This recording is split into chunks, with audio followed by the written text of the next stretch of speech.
We are joined by Texas Senator Cornyn.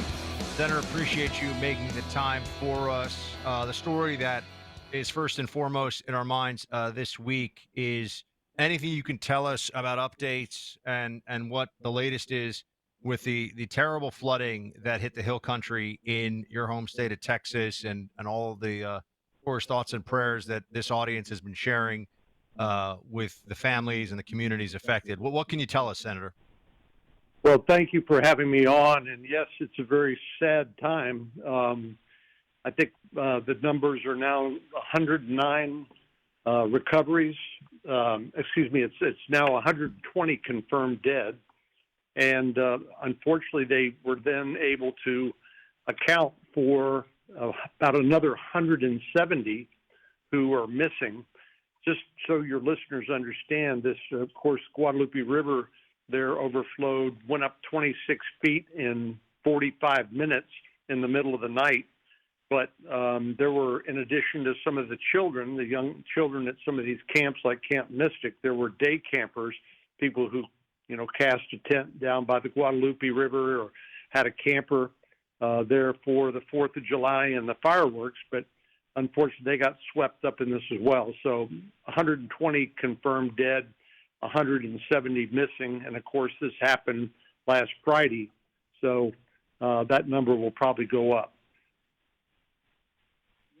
And I know we're still in the early days of uncovering exactly what went wrong.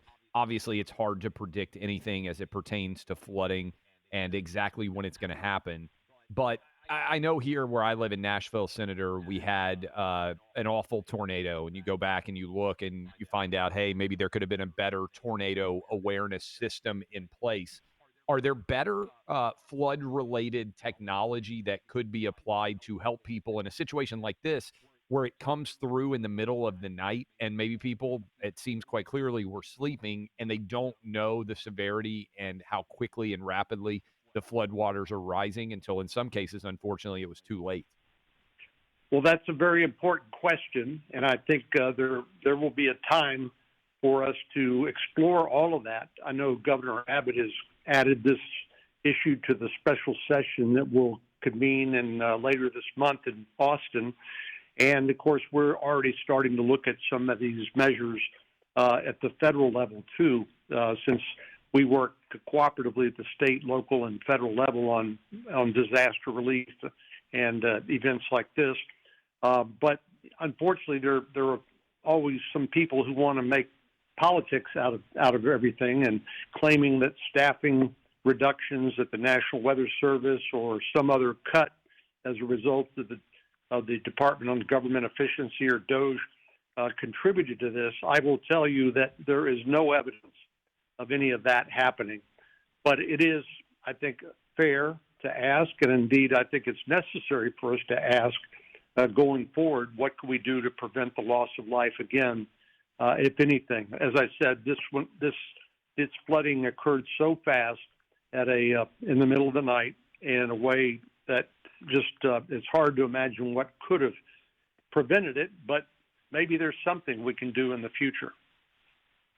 Speaking to Senator John Cornyn of Texas, and Senator, I also wanted to ask you about a story that, if it weren't for the huge story and the tragic story of the flooding, I think would be much more well known nationwide. It also occurred in Texas, and it's this ambush. I believe 11 people have been charged so far. Ambush of a federal law enforcement officer and an ICE officer who was hit in the neck. They had rifles and tactical gear. And to me, this is a harbinger, unfortunately, I think, of things to come with the way the radical left is going to approach this. What can you tell us about that case and about what law enforcement is doing to prepare for more of these radical attacks that are likely to come? Well, I'm sure you'll agree with me that there is no excuse, no justification for attacking law enforcement officials like these two ICE agents and the police officer in Alvarado, Texas. And I know that a criminal complaint has been filed that alleges that the assailant shot between 20 and 30 rounds from an AR-15 style rifle before it jammed. but obviously a whole lot more casualties could have occurred as a result of this, and thank goodness they did not. But unfortunately, I think some of the rhetoric, the irresponsible rhetoric, starting here in Congress, people from Chuck Schumer to Maxine Waters on down, have basically sanctioned violence against law enforcement officials. You're familiar with the fact that some of my colleagues here in the Senate, the Democratic colleagues, have said we need to pass a law that prevents ICE agents from wearing masks. They were the ones who wanted us all to wear masks back during COVID-19, but now when the law enforcement officials are doing their job and trying to protect themselves and their families, they don't want that to happen. So I can't imagine that the overwhelming majority of Americans condemn this sort of attack against law enforcement, and we ought to make clear that there is no excuse for this, and it will be prosecuted to the fullest extent of the law. Texas bore the brunt of illegal immigration more than any state in the nation.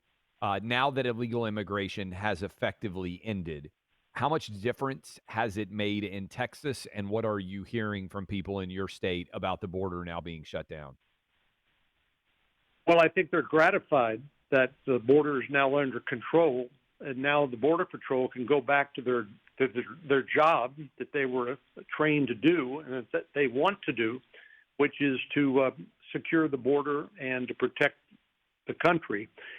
Given the overwhelming numbers of people that were coming across during the open border policies of the Biden administration, many Border Patrol were doing things like changing diapers, feeding people, transporting migrants and the like, just because they were overwhelmed.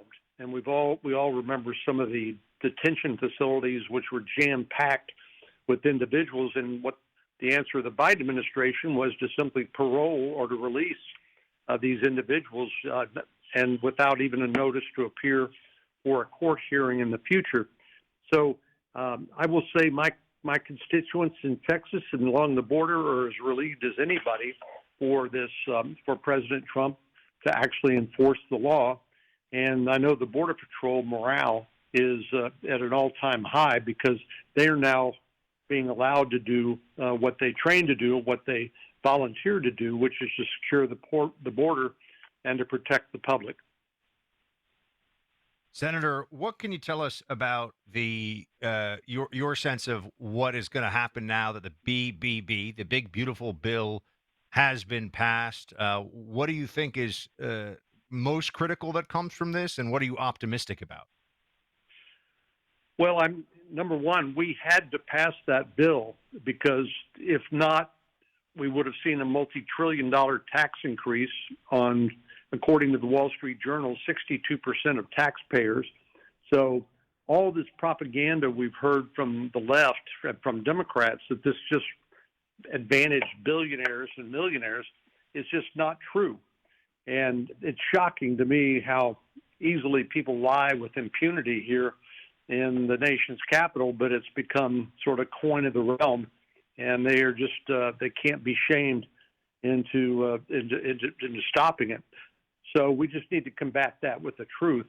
And there's a lot of provisions of this bill that I think people can be very excited about. Number one, not having a huge tax increase on top of 40-year high inflation as a result of Bidenomics. The standard of living of Texans and Americans had gone down because of this hidden tax of inflation, and a tax increase is the last thing they need. But President Trump made clear he wanted to extend the benefits of these tax cuts to people who work for tips and who worked overtime. So this is truly a middle-class tax cut. And I believe it will stimulate the economy and economic growth in a way that will create a lot of new jobs. It will bring a lot of companies who built factories overseas, bring them back home, and create a lot of good, well-paying jobs here. I'm very optimistic about it, but it really can't be viewed in isolation. I think it's part of a larger package of economic reforms that President Trump is committed to that's going to see the economy take off.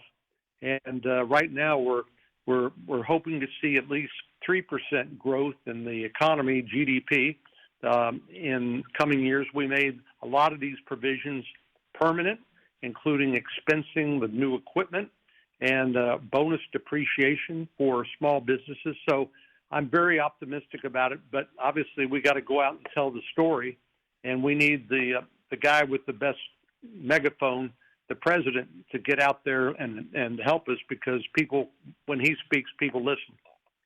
I know, last question for you, Senator. I know you're in the middle now of the primary process. I know it's going to be still a ways out.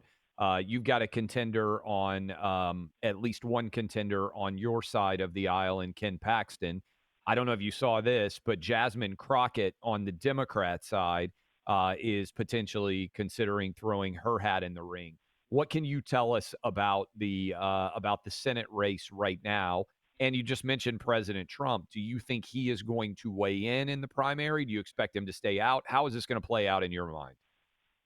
Well, when I saw Jasmine Crockett was a leading candidate in a Democratic primary, I wanted to say, "Run, Jasmine, run." But so I don't know who's going to get in the race. There may be more people in the Republican primary. The race is pretty quick. I mean, the election's on March the 3rd, so we're the earliest one in the nation. But I've run a number of races in the past. We know what to do, and I'm confident of the outcome. But Democrats are just hoping that the Attorney General is successful, because he's probably the only Republican that a Democrat could beat in the general election. And because of all of his many troubles I won't go into right here, but we haven't elected a statewide Democrat for 30 years in Texas, and they're looking to break that winning streak if for somehow he's able to squeak out a win in this primary on March the 3rd. But I'm determined not to let that happen. Senator, we appreciate the time, and run, Jasmine, run. I think there's a lot of people out there that think she would probably be the best possible steward for the Democrat Party in the 2026 Senate race. Appreciate the time, sir, and I want to remind everybody out there, we have fundraising opportunities for everybody for the Texas flood victims up at clayandbuck.com.